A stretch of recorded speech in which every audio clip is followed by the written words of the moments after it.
మీరు గనక DJ Tillu cinema చూసి, డీజే టిల్లు స్క్వేర్ చూసి, ఈ రకంగా కామెడీ ఉంటది, ఈ రకంగా డైలాగ్ యాక్సెంట్ ఉంటది, సిద్ధు జొన్నలగొట్ట అదరగొడతాడు అని మీరు అనుకొని ఈ సినిమాకి వెళ్తే మాత్రం మీరు కొంచెం డిసప్పాయింట్ అయ్యే అవకాశం ఉంది. ఇది చాలా cute, slow and very emotional and చాలా బ్యూటిఫుల్ గా చెప్పిన ఒక ఫ్యామిలీ స్టోరీ. మనము చాలా ఫ్యామిలీ స్టోరీ చూసింటాము, ఎక్కడే గాని ఈ సినిమాలో మాత్రము, ఈ ఫ్యామిలీ స్టోరీలో మాత్రము మనకు ఎక్కడ అరుచుకోవడాలు గాని, ఎక్కువ ఎమోషనల్ అయిపోవడాలు గాని, ఎక్కువ కొట్లాడుకోవడాలు గాని, ఇట్లాంటివన్నీ ఏమీ లేకుండా సమస్యల్ని శాంతియుతంగా ఎలా పరిష్కరించుకోవచ్చు అని చెప్పేసి ఒక నీట్ అండ్ కూల్ ప్రజెంటేషన్ ఇచ్చారు.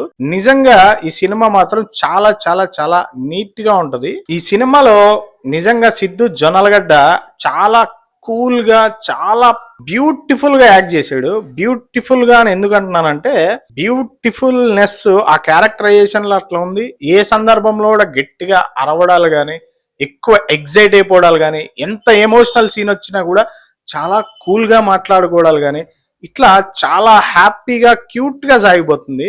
మామూలుగా ఒక భార్య భర్తల మధ్య ఎప్పుడైనా గొడవ వస్తే ఏం చేస్తారు? కొట్లాడుకుంటారు, పెద్ద పెద్దగా అరుచుకుంటారు, ఏవేవో జరుగుతాయి. ఇట్లాంటివన్నీ ఏముండవు. ఎంత సిచ్యువేషన్ లో కూడా వీళ్ళు చాలా కూల్ గా ఉంటారు. నిజంగా ఈ ప్రజెంటేషన్ అయితే మాత్రం నాకు చాలా బాగా నచ్చింది.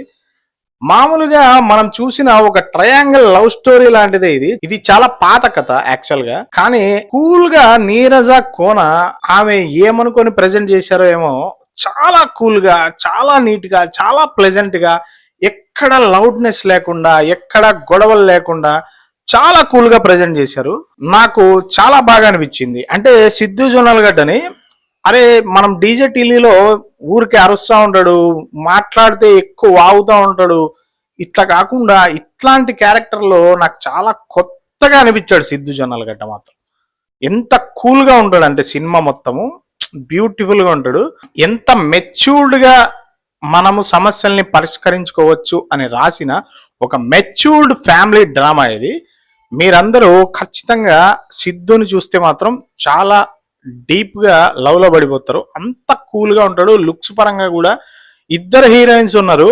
ఇద్దరు హీరోయిన్స్ కూడా ఎక్కడా కూడా ఓవర్వెల్మింగ్ అంటే మనకు ఓవర్ యాక్టింగ్ ఇట్లాంటివన్నీ ఎక్కడ కనిపించవు. మనకు కనిపించేది సినిమా మొత్తము 4 క్యారెక్టర్లే చాలా ఎక్కువ కనిపిస్తూ ఉంటాయి. వైవాహర్ష, సిద్ధు జొన్నలగడ్డ, శ్రీనిధి శెట్టి, రాశి ఖన్నా.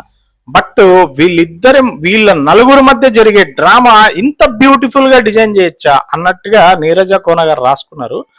బట్ లేడీ డైరెక్టర్ కదా, కొంచెం లేడీస్ విషయంలో చాలా కేర్ తీసుకున్నట్టుగా నాకు అనిపించింది. లేడీ క్యారెక్టరైజేషన్ రాసే విషయంలో ఒక బూత్ ని కూడా ఎంత నీట్ గా బూత్ లేకుండా చెప్పచ్చు అనేదానికి ఈ సినిమా ఒక ఎగ్జాంపుల్. ఒక గొడవని కూడా మనం గొడవ పడకుండా ఎంత కూల్ గా పరిష్కరించుకోవచ్చు, అదే గాంధీజీ చెప్పిన అహింస మార్గంలో అనేదానికి ఈ సినిమా ఒక ఎగ్జాంపుల్. బట్ ఈ సినిమా రెగ్యులర్ ఫార్మాట్ లో ఉంటుందంటే ఉండదు. మనం ఒక సినిమాటిక్ ఎక్స్పీరియన్స్ ని ఒక ఫ్యామిలీ అంతా కలిసి కూర్చొని, ఓహో ఇంత కూల్ గా కూడా సినిమాలు తీస్తారా అనే రకంగా అయితే సినిమా ఉంది. ఇది నా జెన్యూన్ ఒపీనియన్. మీకు నచ్చితే కింద లైక్ చేయండి, తప్పకుండా హైప్ చేయండి. Thank you very much. Bye.